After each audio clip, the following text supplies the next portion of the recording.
Hello विद्यार्थियों, क्या हाल है। स्वागत है आप लोगों का फंडामेंटल इंग्लिश क्लासेस में। बहुत सारे विद्यार्थी डिमांड किए हैं कि sir DElEd, Bihar DElEd exam का कुछ वीडियो यूट्यूब चैनल में डालें जिससे हम लोग अपनी तैयारी कर सकें। तो मैं तुम लोगों को दावे के साथ करता हूँ कि 2 या 3 वीडियो आप लोग ध्यान से स्टडी कर लीजिए, आपका बेड़ा पार है। कहीं भी कोई भी किताब पढ़ने की ज़रूरत नहीं है। मैं आपको सारा चीज़ 2 या 3 वीडियो में बता दूंगा जिससे आपका बेड़ा पार हो जाएगा। तो समझिए वो क्या चीज़ है। बिहार डीएलएड 2022 में इन चंद टॉपिक से आपको प्रश्न पूछा जाएगा। ये मैंने बिहार बोर्ड के ऑफिशियल वेबसाइट से मंगाया है, जिसमें सिलेबस ये है। Bihar D El Ed 2022 entrance exam English syllabus, sequence of tense. इसका अर्थ होता है कनेक्टेड स्पीच। स्पीच का मतलब हो गया भाषा। इसका अर्थ हो गया टाइम एंड टेंस। बहुत ही इम्पोर्टेंट चैप्टर है ये। भारत देश के हर एक एग्ज़ाम में इससे प्रश्न पूछा जाता है। किस किस तरह का प्रश्न होगा ये मैं आप लोगों को एग्जाम्पल में दूंगा। दूसरा है reported speech in extended text, मतलब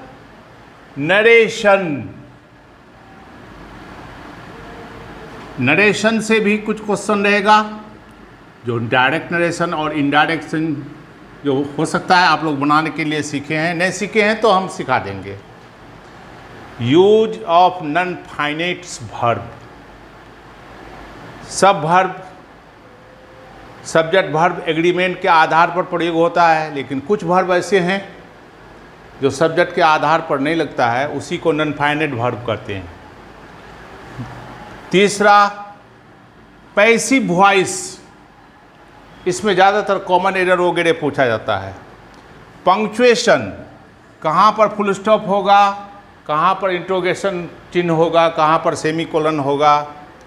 प्रीपोजिशन, वही सब इन, ऑन, बाय, ये कैसे होगा, एक वृक्ष के माध्यम से हम आपको बता देंगे। सिंथेसिस, एक वाक्य को दूसरे वाक्य से कैसे जोड़ा जाता है, इसका प्रयोग हम आपको सिखाएंगे। क्लाउज, ये टाइम एंड टेंस का आखिरी हिस्सा है क्लाउज, जिसमें कंडीशनल क्लाउज ही आपको केवल पढ़ना है। उसके बाद सब्जेक्ट वर्ब एग्रीमेंट, जो अभी मैंने बताया है। सबसे पहले हम लोग इसी को पढ़ेंगे। उसके बाद फ्रेज है, एडम्स है, इंक्लूडिंग फ्रेजल वर्ब भी होता है और प्रीपोजिशन फ्रेज भी होता है। इसका सेंटेंस कैसे बनता है, या फिल अप द ब्लैंक कैसे भरा जाता है, या फाइंड आउट द फ्रेज भी निकालने के लिए कहता है। तीनों तरह का क्वेश्चन हम आप लोगों को बताएंगे, जिसमें आपको 25 क्वेश्चन पूछा जाएगा और फुल मार्क्स 75 नंबर का होगा। तो हम लोग आज शुरू करते हैं एक चैप्टर। वो चैप्टर है सब्जेक्ट वर्ब एंड एग्रीमेंट। एक कहावत है कि लोगों का प्यार आँख से शुरू होता है और दिल में पहुंचता है। मेरा उल्टा है, हम दिल से शुरू करते हैं और आँख में पहुंचाते हैं, ताकि ये दुनिया में और कभी मिटे नहीं। तो सबसे पहले हम लोग शुरू करेंगे सब्जेक्ट वर्ब एंड एग्रीमेंट।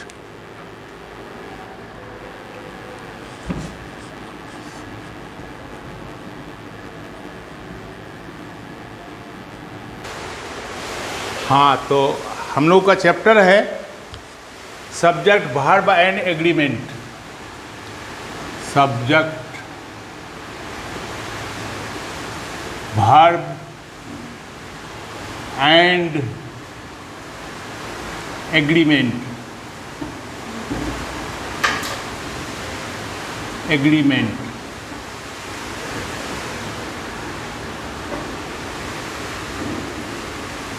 एक चैप्टर है। तो ये चैप्टर निकला कहाँ से, ये जानना पड़ेगा। इस चैप्टर को समझने के लिए दो बात को जानना बिल्कुल ज़रूरी है। एक का नाम है कॉन्ट्रैक्ट,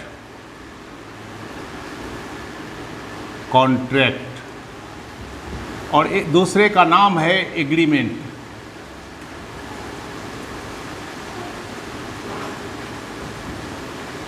ये दोनों वर्ड एक जैसा सिनोनिम जैसा लगता है, लेकिन ये सिनोनिम नहीं है। कॉन्ट्रैक्ट उसको कहते हैं, वो बातचीत है जो कानून के अंतर्गत आता है। जैसे मान लो मैंने कोई ज़मीन बेचा, तो उसका रजिस्ट्री कर दिए, तो वो कॉन्ट्रैक्ट में आ गया और ये कभी टूट नहीं सकता है। और एग्रीमेंट है, मुंह से बोल दिए ले लो, दे दिया, 2 दिन बाद कहने भाई वो मेरा है, इसको कानून कुछ नहीं कर सकता है। इसलिए कॉन्ट्रैक्ट का परिभाषा है all agreement which is enforceable by law is called contract। और एग्रीमेंट का है all contract which is not enforceable by law is called agreement। तो हम लोगों को पढ़ना क्या है, कॉन्ट्रैक्ट नहीं, हम लोगों को पढ़ना है एग्रीमेंट। अर्थात ये रूल है इंग्लिश का, SPP,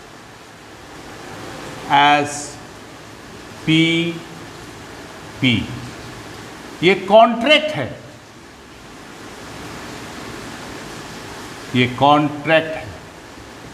इसका अर्थ हुआ अगर वाक का सब्जेक्ट सिंगुलर है तो वर्ब उसका सिंगुलर होगा, अगर वाक का सब्जेक्ट प्लूरल है तो वर्ब उसका प्लूरल होगा। ये कॉन्ट्रैक्ट है, कभी नहीं बदलेगा। अब एग्रीमेंट क्या है, वाक का सब्जेक्ट प्लूरल है, अब वर्ब लग जाएगा सिंगुलर। वाक का सब्जेक्ट सिंगुलर है, वर्ब लग जाएगा प्लूरल। इसी को पढ़ना है, इसी से आपको क्वेश्चन पूछेगा, इसी से आपको क्वेश्चन पूछेगा। ये क्वेश्चन कैसे होगा ये भी आपको बताया जाएगा। जैसे एग्जाम्पल है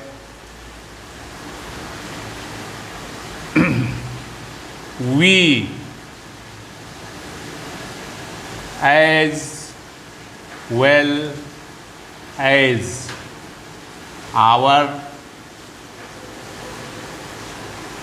our friends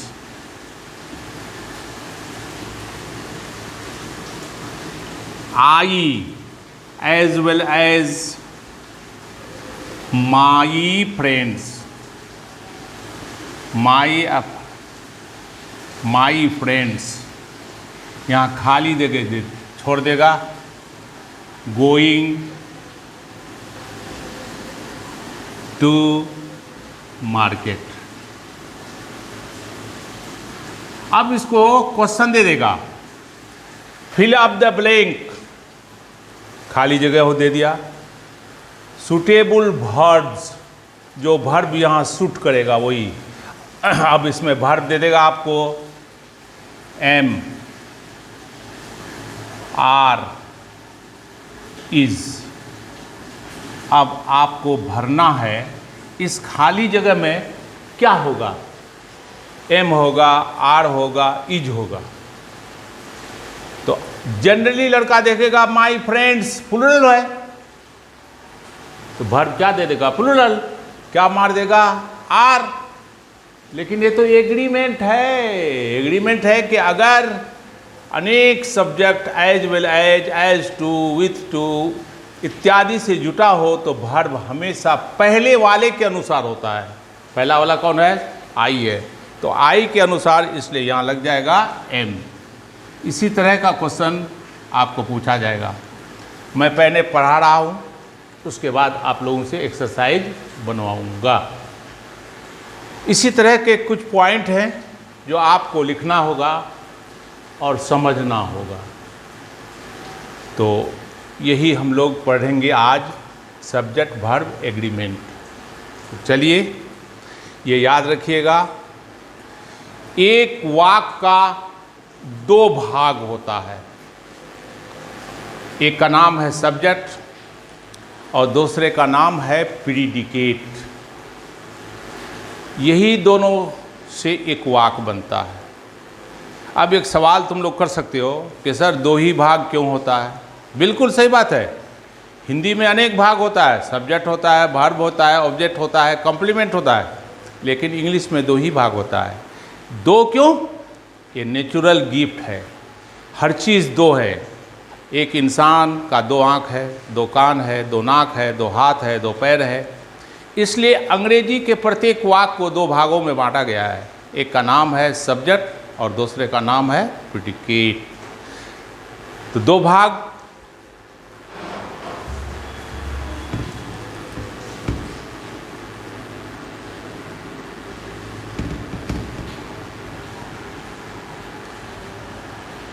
एक का नाम है सब्जेक्ट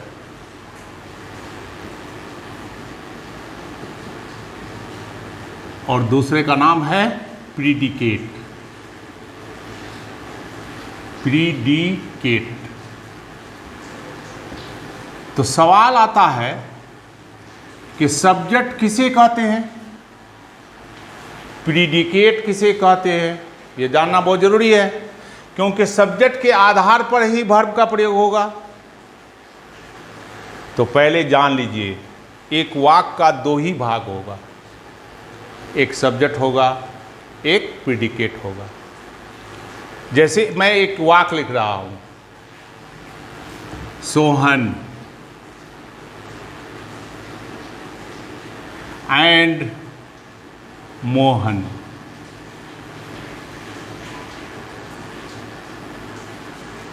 आर प्लेइंग क्रिकेट। ठीक है, तो यहां पर वर्ब कौन है? ये है वर्ब। बी के 24 बच्चे हैं, उसमें से एक बच्चा आर भी है।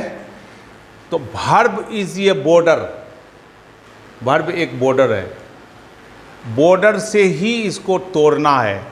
तो वर्ब से इधर जो भी आएगा ये सब प्रीडिकेट कहलाएगा, प्रीडिकेट कहलाएगा। और वर्ब से पहले आने वाला जितना भी चीज होगा वो सब्जेक्ट होगा।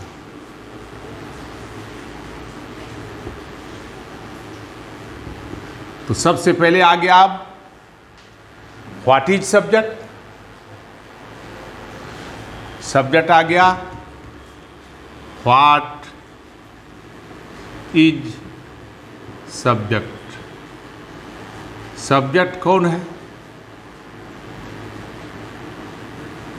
तो याद रखिएगा, ये सब्जेक्ट के जगह पे नाउन भी आ सकता है, प्रोनाउन भी आ सकता है, एडजेक्टिव भी आ सकता है, एक वाक भी नाउन हो जाता है।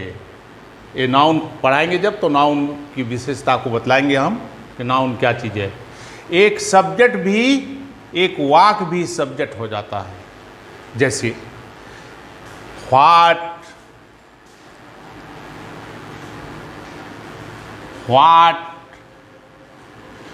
Your mother says, is, right. क्या अर्थ हुआ? तेरी मां जो कहती है, यहां से एक वाक हो गया, वो सही है। देख लीजिए बच्चे, व्हाट योर मदर सेज, ये भी एक वाक है। एक वाक भी बड़े वाक के लिए सब्जेक्ट का काम करता है। तो मोटा मोटी रूप से आप जानिए, सब्जेक्ट के स्थान पर कौन आएगा? नाउन आएगा, प्रोनाउन आएगा, वर्ब भी आ सकता है। एक वर्ब भी नाउन हो जाता है, वो जेरन के शक्ल में, पार्टिसिपल की शक्ल में, अनेक रूप से नाउन बन जाता है जो सब्जेक्ट का काम करता है। तो हमको पहले बताना है व्हाट इज सब्जेक्ट। तो सब्जेक्ट के बारे में लिख लीजिए।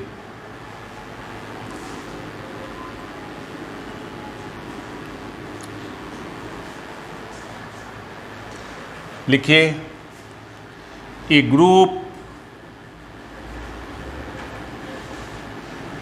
ग्रुप ऑफ वर्ड्स और a word.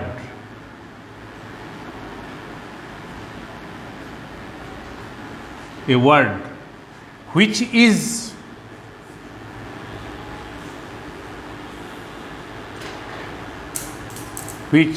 applied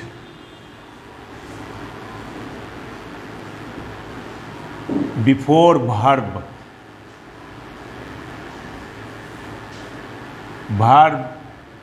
in a sentence is called subject।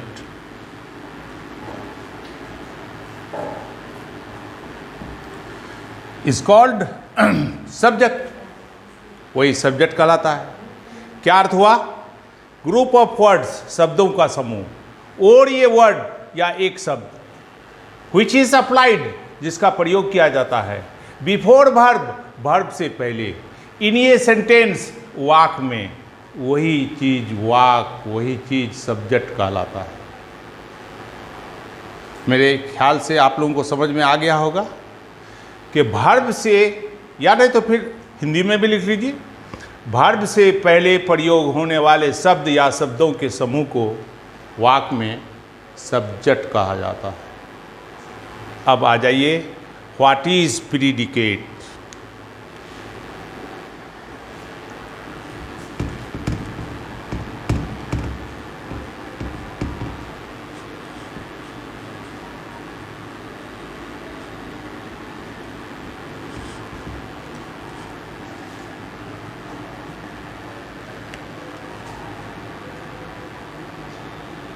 What is predicate?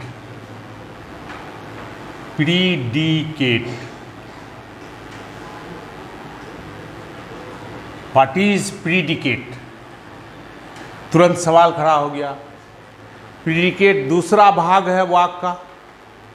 Predicate is a part of sentence which has a subject, which has a verb, object and complement, और at least ये verb, एक verb भी predicate कहलाता है। तो लिख लीजिए, predicate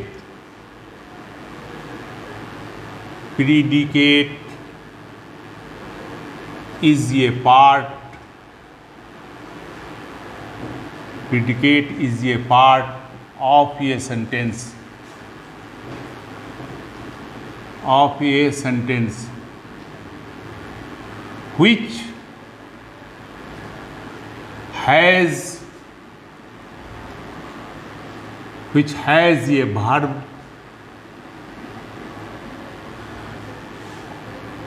object and complement।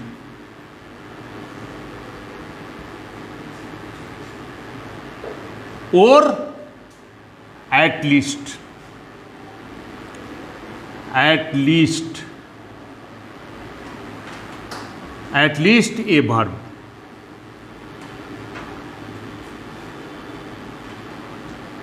As for example,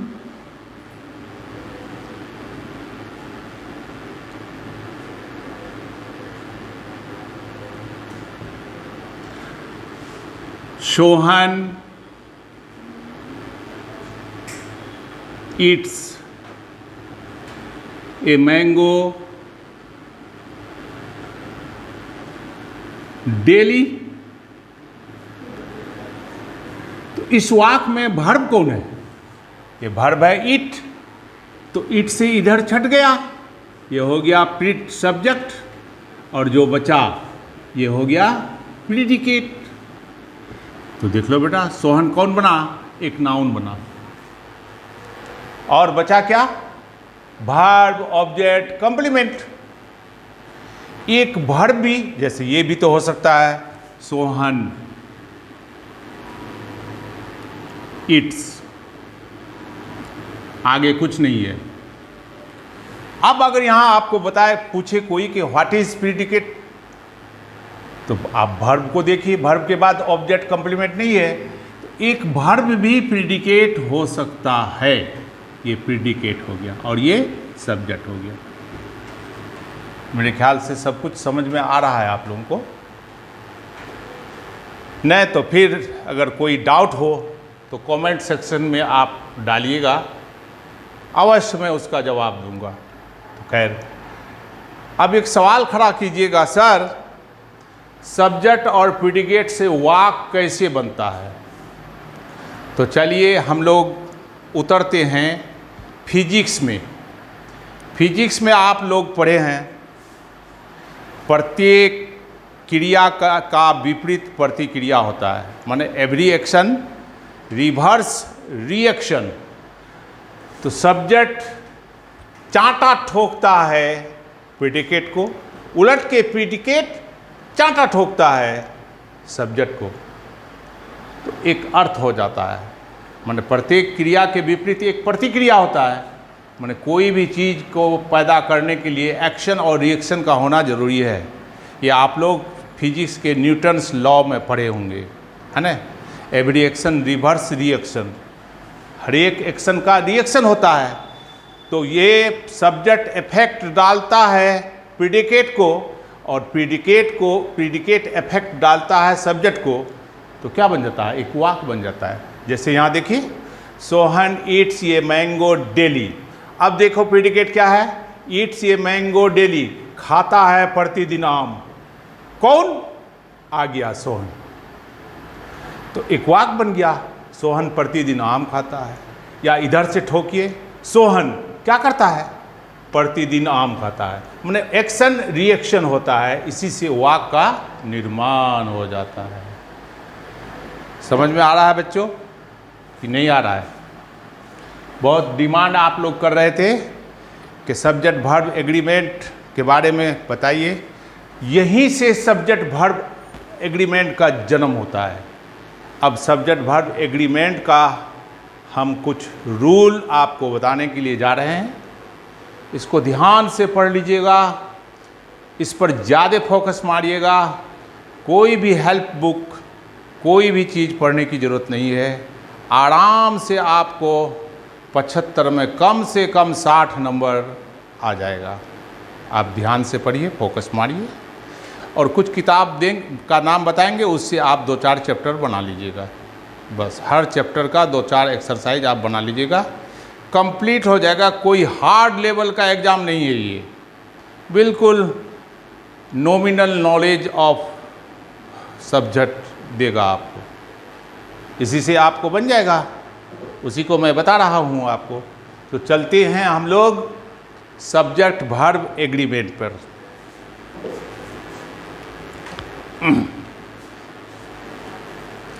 तो सब्जेक्ट कौन होगा? नाउन होगा, प्रोनाउन होगा, या एक क्लाउज होगा।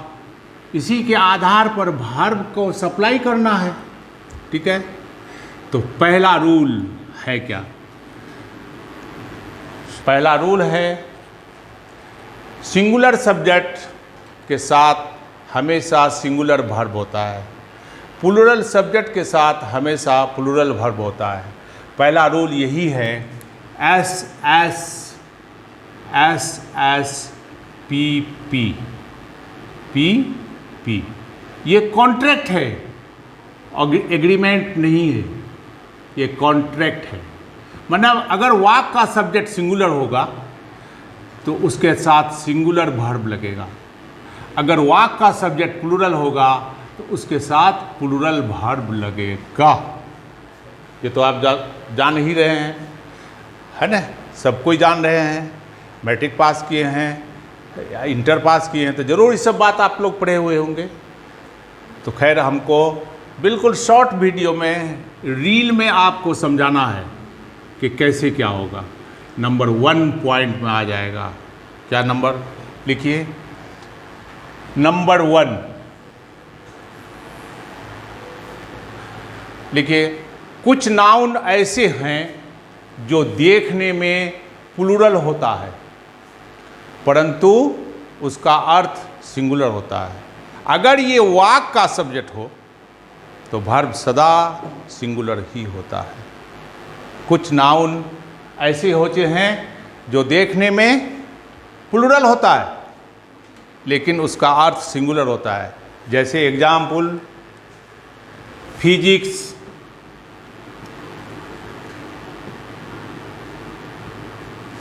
मैथमेटिक्स,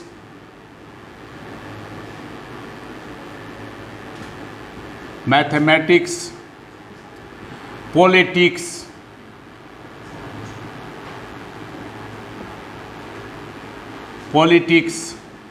सिविक्स देख रहे हैं। एक जनरल सा रूल है कि किसी नाउन के अंत में SES IVES जोड़कर उसको प्लूरल बनाया जाता है। तो यहाँ फिजिक्स है, मैथमेटिक्स है और पॉलिटिक्स है और सिविक्स है। ध्यान दीजिएगा, अगर ये वाक का सब्जेक्ट हो जाए तो वर्ब क्या होगा, सदा सिंगुलर हो जाएगा। लिख लीजिए, अगर ऐसा नाउन वाक का सब्जेक्ट हो जाए तो वर्ब सदा सिंगुलर ही प्रयोग होता है। जैसे देख लीजिए, पॉलिटिक्स,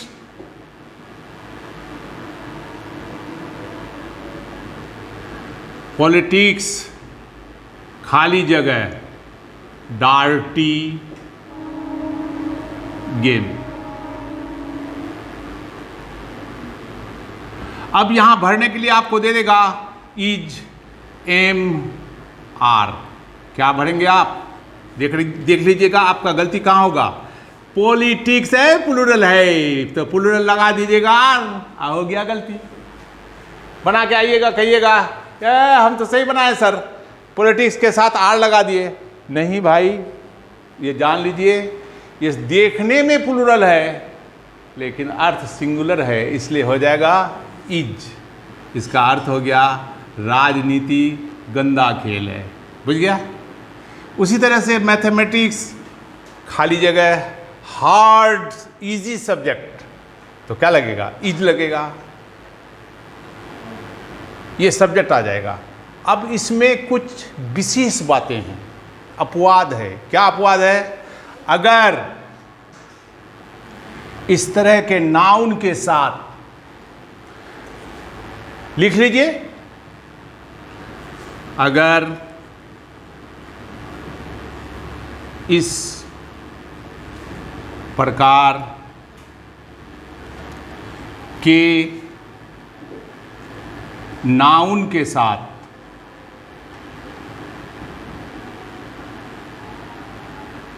पॉजेसिव केस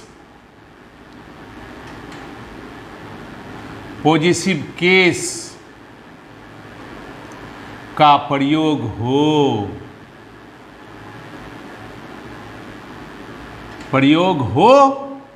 तो वर्ब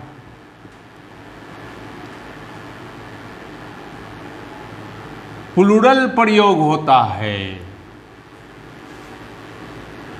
प्लूरल प्रयोग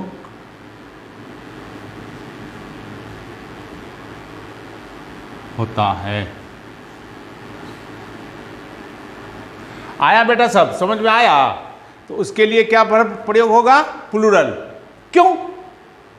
ये कैसा बात बोल रहे हैं सर? अभी आपने बताया कि वर्ब सिंगुलर होगा और उसके पहले पॉजिटिव केस। पॉजिटिव का केस का मतलब क्या हो? संबंध बताने वाला। ऐसा क्यों होता है बेटा? रियल में सब्जेक्ट प्लूरल हो जाता है। जैसे देख रहे हैं बेटा, माई क्या हो गया बेटा? मेरा अर्थ हो गया। अब वहां पर जोड़ दिए एक ठो ये सब, माई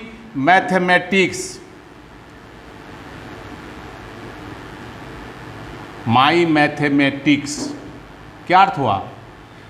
मेरा गणित। तो बेटा गणित में एक ही भाग होता है, अलजबरा होता है, ट्रिग्नोमेट्री होता है, मेंसुरेशन होता है, बहुत कुछ होता है ना? सब मिलके क्या बनता है? मैथमेटिक्स।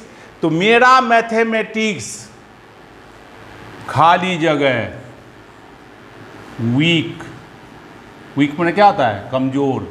WEAK स्पेल ध्यान से देख लीजिएगा। WEEK वीक मैंने सप्ताह हो जाएगा और वीक के मानी कमजोर हो जाएगा। अब यहां पर वर्ब दे देगा इज MR। क्या बनिएगा? बोलिए, देख लीजिए। माई पॉजिटिव केस हो गया, मतलब मेरा मैथमेटिक्स मैंने मेरा गणित, मैंने अलजबरा में भी, मेंसुरेशन में भी, ट्रिग्नोमेट्री में भी, है ना, रेखा गणित में भी, सब में कमजोर हैं हम। तो बेटा सब्जेक्ट क्या हो गया? प्लूरल। तो आ जाएगा SSPP, सिंगुलर सब्जेक्ट के साथ सिंगुलर, प्लूरल के साथ प्लूरल। इसलिए इसमें वर्ब लग जाएगा are. My mathematics are weak. क्या समझ में आ गया? क्या जी समझ में आ गया? बिल्कुल आ गया होगा। और अब आगे बढ़ते हैं।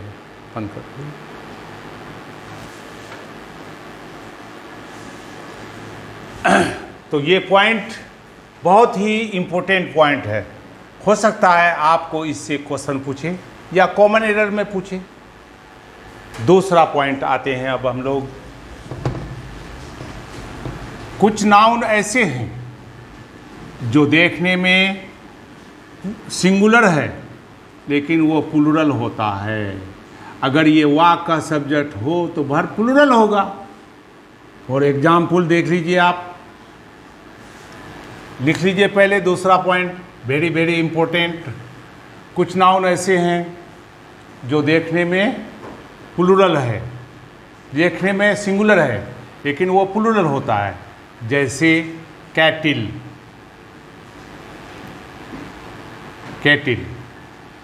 हो गया। और दिखे भाई, फर्नीचर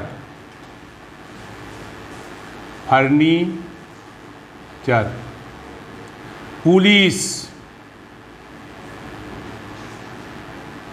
पब्लिक,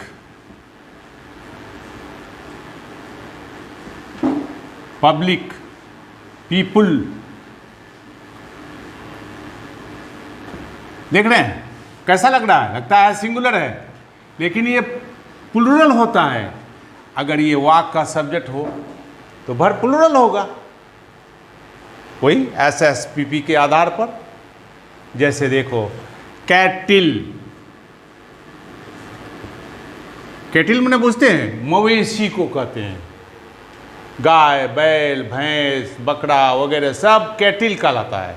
घरेलू पशु, डोमेस्टिक एनिमल इज कॉल्ड कैटिल। तो कैटिल खाली जगह दे देगा बेटा और कर देगा ग्रेजिंग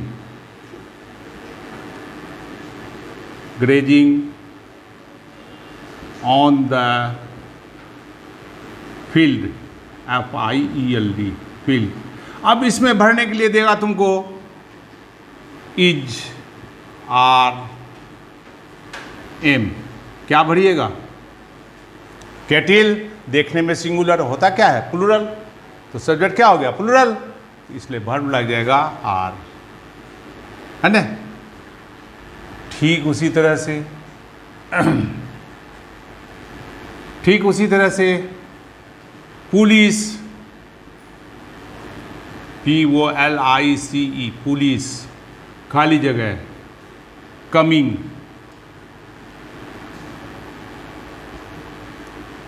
इज लगेगा, आर लगेगा, सीधे है भाई। पुलिस प्लूरल है, आर कमिंग। अब इसको सिंगुलर भी बनाया जाता है, तो आपको देखना है कि केटिल बनता किससे है। गाय, बैल, भैंस, बकरा, बकरी से केटिल बनता है। तो बेटा वहाँ अलग हो जाएगा देखो, ए काऊ, इसका अर्थ हो गया एक गाय, सिंगुलर हो गया, इसके साथ सिंगुलर वर्ब लगेगा। अब पुलिस का सिंगुलर बनाना है तो लिखना होगा ये पुलिस मैन, तब होगा इज। अब पब्लिक कैसे बनता है, मोहन सोहन सब नाम मिलके पब्लिक बन गया तो सिंगुलर हो जाएगा वो। तो सिंगुलर होगा तो अलग अलग नाम पर आएगा तो फिर सिंगुलर वर्ब का प्रयोग होगा। बस नेक्स्ट विश्लेषण दूसरे वीडियो में पार्ट 2 में दिया जाएगा। अगर आप लोगों को मेरा वीडियो पसंद आया तो सब्सक्राइब करें, शेयर करें, या फिर आपका कोई संग साथी है जो DELED की तैयारी में है, मैं पूरा गारंटी देता हूँ आपको किसी से हेल्प लेने की ज़रूरत नहीं है। अभी एक वीडियो दे रहा हूँ, सब्जेक्ट वर्ब एग्रीमेंट का दूसरा वीडियो कल दूंगा। इम्पोर्टेंट चीज़ को मैं बता रहा हूँ जो आपको पूछेगा। यही रिक्वेस्ट है कि आप सब्सक्राइब करें। अगर कोई दिक्कत हो तो ये मेरा व्हाट्सएप नंबर है, इस नंबर पे आप सवाल कर सकते हैं, आपका जवाब आराम से मिलेगा।